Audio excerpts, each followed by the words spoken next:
अस्सलामुअलैकुम। मेरा नाम डॉक्टर मोहम्मद शुएब है और आज हम जो टॉपिक पढ़ने जा रहे हैं उसका नाम है Diels Alder reaction. Diels Alder reaction organic synthetic chemistry में बहुत मशहूर रिएक्शन है। हम देखते हैं कि कंटेंट्स क्या-क्या है इसमें अभी हम देखेंगे, मैकेनिज्म देखेंगे, फीचर्स देखेंगे डील-ज़ेल्डर रिएक्शन की, कुछ एग्जांपल्स देखेंगे और स्टीरियोकेमिस्ट्री देखेंगे।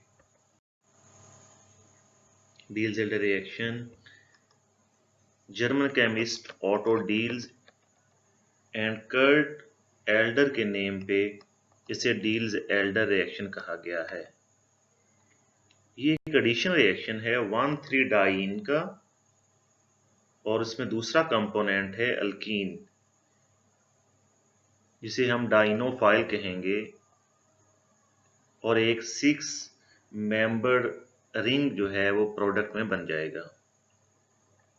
जैसा कि नजर आ रहा है यहाँ पे, ये डाइईन है, ये डाइनोफाइल है, एक ट्रांजिशन स्टेट बनती है और हमारे पास प्रोडक्ट में साइक्लोहेक्सीन जो है वो पैदा हुई। ये diene, dienophile and product is cyclic alkene. Features क्या हैं, इसकी खसूसियात क्या हैं? ये थर्मल रिएक्शंस हैं और इसमें एटलीस्ट एक जो है न्यू 6 मेंबर रिंग बनता है।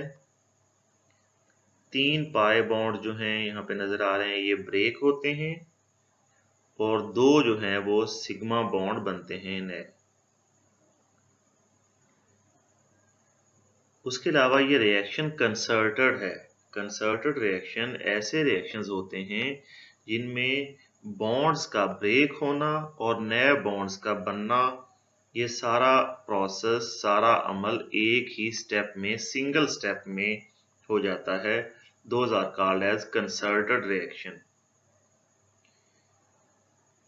बेसिकली ये पेरीसाइक्लिक रिएक्शंस हैं जो कि अलग से एक पूरे का पूरा जो है सिलेबस है।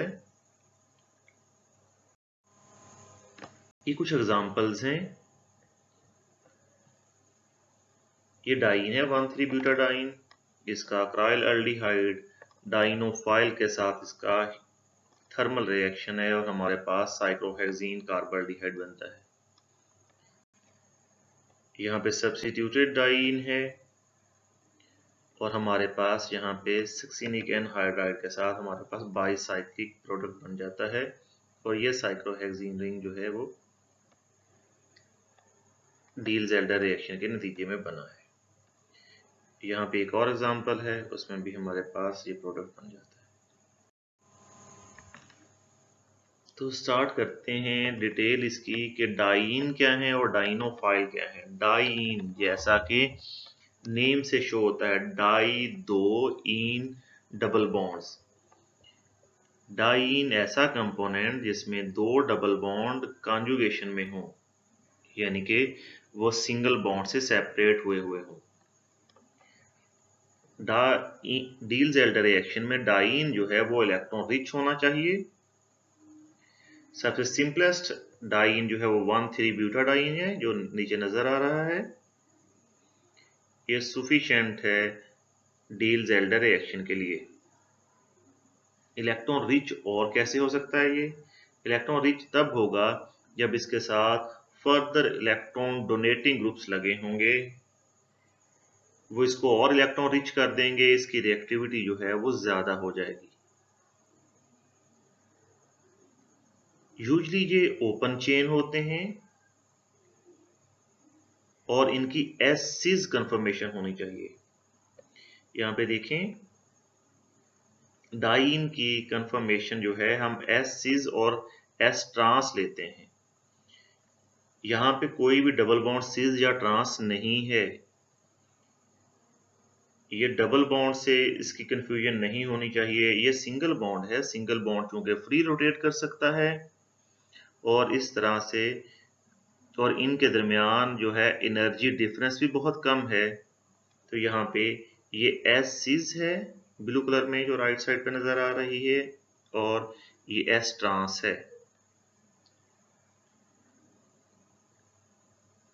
जैसा कि हमें पता है कि जब भी इलेक्ट्रॉन एक दूसरे से दूर होंगे, जैसा कि एस ट्रांस में है, स्टीरिक हिंड्रेंस रिपल्जन कम होगी और स्टेबिलिटी ज्यादा होगी।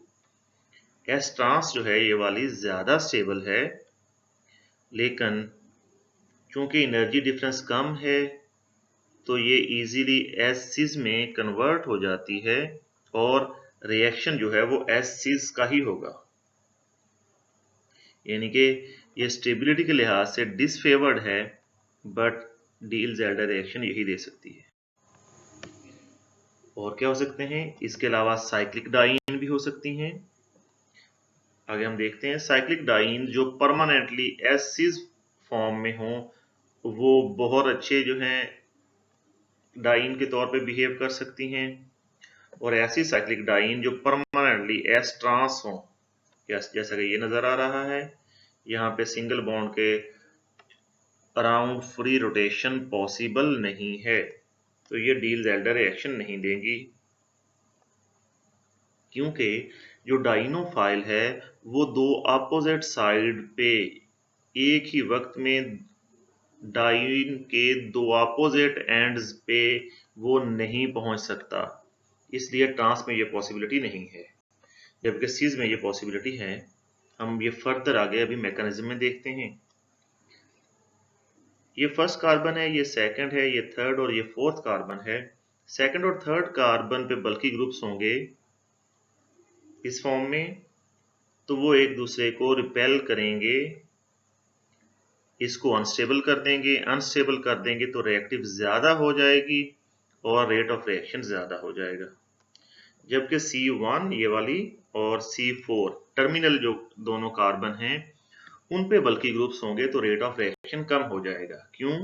क्योंकि डाइनोफाइल की अप्रोच जो है, डाइनोफाइल के लिए जगह वहां पे कम हो जाएगी, क्योंकि डाइनोफाइल ने टर्मिनल कार्बन पे ही रिएक्ट करना है, टर्मिनल कार्बन पे के साथ ही बॉन्ड बनाना है, इस पे ही अप्रोच करना है।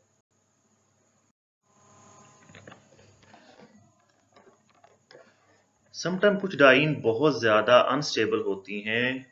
उनका फायदा ये है कि वो बहुत ज्यादा रिएक्टिव होंगी, तो वो रिएक्शन मिक्सचर के अंदर ही जनरेट की जाती हैं, इन सिचु जनरेशन होती है उनकी। इसका मतलब है कि रिएक्शन मिक्सचर के अंदर हम जो प्रीकर्सर होता है वो ऐड करते हैं, उससे डाइन बनती है और ये उस रिएक्शन मिक्सचर के अंदर ही डाइनोफाइल के साथ रिएक्ट कर जाती है। ये डाइन जो है इसे कहते हैं ऑर्थोक्विनो डाइमीथेन। ये डिफरेंट मेथड्स हैं जिससे ये ऑर्थोक्विनो डाइमीथेन जो है वो ऑब्टेन की जा सकती है। अब डाइन बहुत सी तरह के हो सकते हैं। कुछ डाइन बहुत स्टेबल होते हैं क्योंकि उनमें एरोमेटिसिटी आ जाती है, जैसा कि नेफ्थालीन है। लेकिन ये डाइन बिहेव कर सकती है कब? जब ये बहुत ज्यादा रिएक्टिव डाइनोफाइल हो और टेम्परेचर जो है हाई टेम्परेचर हो। एंथ्रासीन जो थोड़ी सी लेस एरोमेटिक है और उसमें भी एक सेंट्रल रिंग बन सकता है 9 और 10 कार्बन पे रिलेटिवली कम टेम्परेचर पे। नेक्स्ट है डाइनोफाइल। क्या होते हैं डाइनोफाइल? डाइन फाइल का मतलब है अट्रैक्ट करने वाले, डाइन को अट्रैक्ट करने वाले। इसका मतलब है डाइन जो है वो इलेक्ट्रॉन रिच होगी, वो अटैक करेगी, डाइनोफाइल उसके इलेक्ट्रॉन्स को अट्रैक्ट करेगा। तो डाइनोफाइल जो है वो इलेक्ट्रॉन पुअर होना चाहिए। लिखा भी हुआ यहाँ पे, electron poor alkene and alkynes are prone to react with diene and are called as dienophile. Simple alkene और अल्काइन तो हो सकते हैं, लेकिन ये इतने इलेक्ट्रॉन पुअर या इलेक्ट्रॉन डेफिशिएंट उतने नहीं होते। तो इनकी रिएक्टिविटी ज्यादा कैसे होगी? इनकी रिएक्टिविटी ज़्यादा तब होगी जब इनके साथ इलेक्ट्रॉन विथड्रॉइंग ग्रुप लगा दिए जाएंगे। Electron withdrawing group electron density को अपनी तरफ पुल कर लेंगे और डबल बॉन्ड या अल्कीन या अल्काइन जो है वहां पे इलेक्ट्रॉन डेंसिटी कम हो जाएगी, वो इलेक्ट्रॉन पुअर हो जाएंगे। यहाँ पे डाइनोफाइल की कुछ एग्जांपल्स हैं जो डील-ज़ेल्डर रिएक्शन में पार्टिसिपेट कर सकती हैं। Conjugated carbonyl compound, nitro compound, इन सब में एक चीज कॉमन है कि इलेक्ट्रॉन विथड्रॉइंग ग्रुप लगा होना चाहिए। नाइट्राइल, सल्फोन, ज़राइल अल्कीन्स एटसेट्रा, ये सारी एग्जांपल्स हैं, नीचे उनके स्ट्रक्चर्स भी शो किए गए हैं। तो डाइन इलेक्ट्रॉन रिच होनी चाहिए, इलेक्ट्रॉन डोनेटिंग ग्रुप लगे होने चाहिए उसके साथ, डाइनोफाइल इलेक्ट्रॉन पुअर होनी चाहिए और इलेक्ट्रॉन विथड्रॉइंग ग्रुप लगे होने चाहिए। मैकेनिज्म क्या है?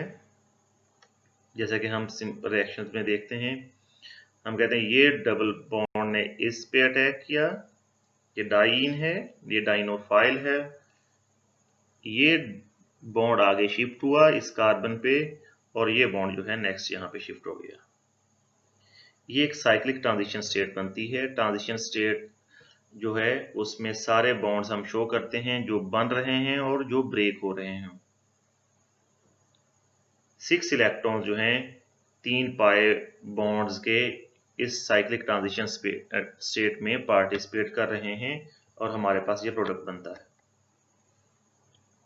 अगर हम इसकी ऑर्बिटल डायग्राम देखें, इसकी हम डिटेल में अभी नहीं जाएंगे, तो ये डाइईन है, इसका ये होमो है और डाइनोफाइल का ये ल्यूमो है। हाईएस्ट ऑक्युपाइड मॉलिक्यूलर ऑर्बिटल और लोएस्ट अनऑक्युपाइड मॉलिक्यूलर ऑर्बिटल। इन ऑर्बिटल्स की आपस में ओवरलैपिंग होगी, पी ऑर्बिटल्स की ओवरलैपिंग होगी।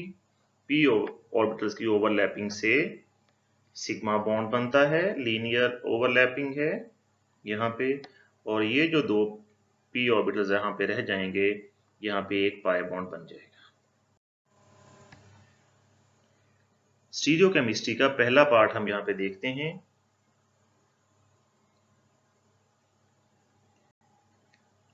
डाइईन की स्टीरियोकेमिस्ट्री क्या है?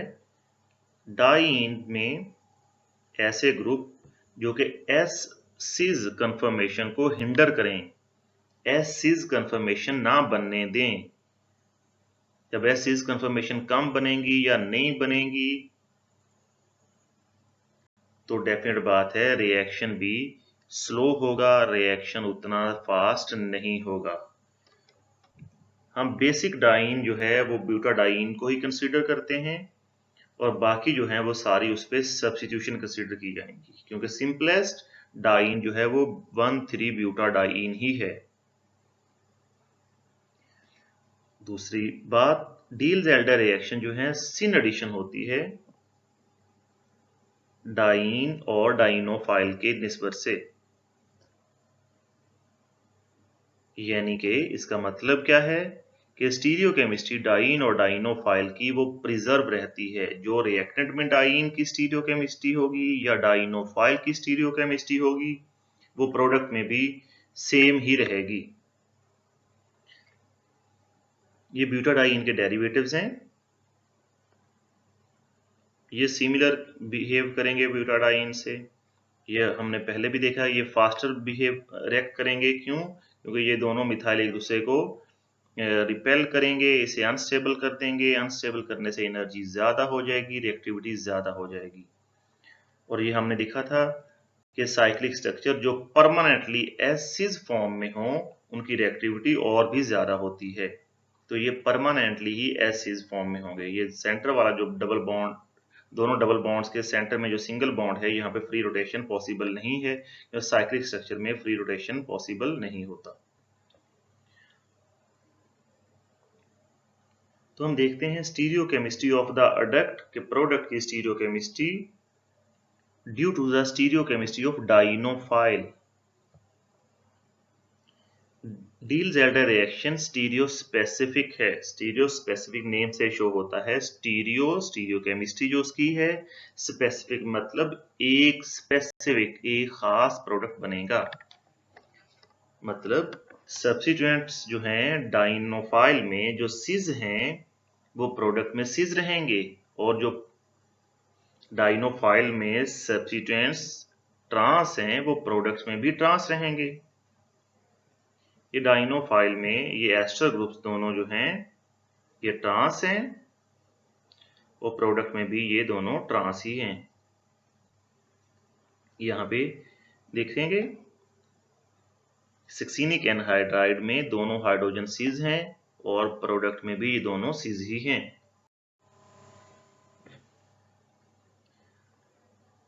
तो यहाँ पे तो इतनी ज्यादा कोई वैरायटी नहीं थी डाइनोफाइल में, या सिज हो सकते हैं या ट्रांस हो सकते हैं, और कोई पॉसिबिलिटी नहीं थी। लेकिन डाइन में थोड़ी सी ज्यादा वैरायटी है। तो हम देखते हैं stereochemistry of the product due to the stereochemistry in the diene. Stereochemistry of the product is controlled by the geometry or stereochemistry of the diene। ये थोड़ा सा ज़्यादा कॉम्प्लिकेटेड है, क्योंकि जो डाइन है 3 तरह से हो सकते हैं। सिज सिज डाइन, नीचे जो नज़र आ रहे हैं हमें, सिज ट्रांस डाइन और ट्रांस ट्रांस डाइन। मीन ये दोनों डबल बॉन्ड जो हैं दोनों सिज हो सकते हैं, या दोनों डबल बॉन्ड्स ट्रांस हो सकते हैं, या एक डबल बॉन्ड सिज हो सकता है, एक डबल बॉन्ड ट्रांस हो सकता है। दूसरी बात, ये जो टर्मिनल कार्बन पे वनीलिक कार्बन पे एक ग्रुप आउटसाइड होगा दोनों पे, और एक जो है वो इनसाइड ग्रुप होगा। और जो आउटसाइड ग्रुप होंगे कार्बन 1 और 4 पे वो हमेशा ट्रांस होंगे, और जो इनसाइड ग्रुप होंगे वो हमेशा सिज होंगे। अभी हम एग्जांपल देखते हैं। यह है स्टीरियोकेमिस्ट्री ऑफ डील-ज़ेल्डर रिएक्शन। ये इंपॉर्टेंट बात है, एक ही पॉइंट याद रखें, outside substituent of diene. Diene के ऊपर जो आउटसाइड सब्स्टिट्यूएंट्स हैं वो हमेशा बिलो द प्लेन होंगे प्रोडक्ट में, और जो इनसाइड सब्स्टिट्यूएंट होंगे वो अबव द प्लेन होंगे। ये सिज सिज डाइन है, देखिए ये डबल बॉन्ड है, ये आर ग्रुप जिस साइड पे है उसी तरफ दूसरा कार्बन है, और इस कार्बन पे जो चौथा बॉन्ड बना हुआ हाइड्रोजन का, वो हाइड्रोजन दोनों सेम साइड पे होंगे। जब हाइड्रोजन दोनों सेम साइड पे होंगे तो सिज है, यहाँ पे भी सिज है। अब ये दोनों हाइड्रोजन आउटसाइड हैं, तो यहाँ पे ये बिलो द प्लेन है, बाकी सारे प्रोडक्ट वैसे के वैसे ही। यहाँ पे ट्रिपल बॉन्ड है, ये डबल बॉन्ड यहाँ पे अटैक करेगा, ये ट्रिपल बॉन्ड की जगह पे डबल बॉन्ड रह जाएगा, ये आगे यहाँ पे सिग्मा बॉन्ड बना लेगा, और ये बॉन्ड जो है आगे यहाँ पे ये दोनों डबल बॉन्ड है इनके दरमियान में शिफ्ट हो जाएगा। तो यहाँ पे एक पाई बॉन्ड बन गया, यहाँ पे एक पाई बॉन्ड रह गया है। यहाँ पे भी सीज हैं दोनों, और प्रोडक्ट बन गया सीज, और यहाँ पे सीज हैं ये। यहाँ पे डाइनोफाइल की ज्योमेट्री मैटर नहीं करती, याद रखिएगा। ट्रिपल बॉन्ड में लीनियर ज्योमेट्री होती है, तो इससे कभी कंफ्यूज नहीं होना। ट्रिपल बॉन्ड में हम एस्टर को एक तरफ लिखें या अलग अलग लिखें, याद रखिएगा ट्रिपल बॉन्ड में ज्योमेट्री हमेशा लीनियर होगी। यहाँ पे ये ट्रांस है, क्यों ट्रांस है? क्योंकि डबल बॉन्ड है, एक हाइड्रोजन ये अंदर को है, दूसरा जहाँ पे जो हाइड्रोजन शो नहीं किया गया वो बाहर को होगा, तो ये ट्रांस होगा, और ये भी ट्रांस है। और ये फिनाइल ग्रुप्स जो हैं ये आउटसाइड ग्रुप हैं, और यहाँ पे ये बिलो द प्लेन होंगे। बिलो द प्लेन को हम हैच्ड वेज से शो करते हैं, और अबव द प्लेन को हम सॉलिड वेज से शो करते हैं। ये सिज डाइन है, यहाँ पे वैसा ही प्रोडक्ट है, और ये सिज ट्रांस है, इसमें एक डबल बॉन्ड जो है ये वाला ये सिज है, और ये वाला ट्रांस है। और यहाँ पे देखिएगा आउटसाइड ग्रुप एक हाइड्रोजन है, दूसरा आर ग्रुप है, तो यहाँ पे हाइड्रोजन और आर ग्रुप जो हैं ये बिलो द प्लेन शो किए गए हैं।